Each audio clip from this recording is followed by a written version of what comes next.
नमस्कार आसतु शुणा कवयित्री मधुस्मिता महापात्र आउ एक कविता कवितार शीर्षक एठी स्वप्न देखे स्वप्न। चलतु शुणा कविता एठी स्वप्न देखे स्वप्न।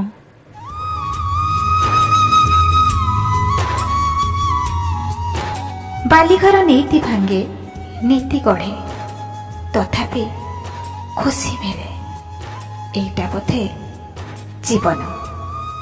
भंगा गढ़ारे स्वप्न उछुले बाई चढ़ईर बसा परी नीति नुआ सपन सपन हजि जाए।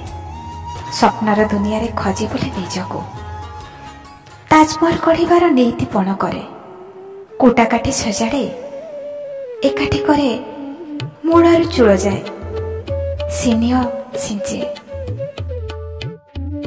कलाहांडिया मेघटा कोठी थाए के जाने सबु चाटी चुटी सफा करे तथापि नीलज द्विप्रहरे स्वप्न देखे।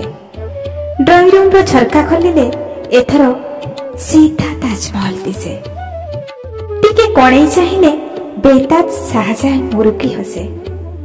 बिचरा खरा बेलटा लाजरे झाउली मरे। संज नईले खपर चाଳରେ लाउडंकटा मड़ी भिड़ी हुए।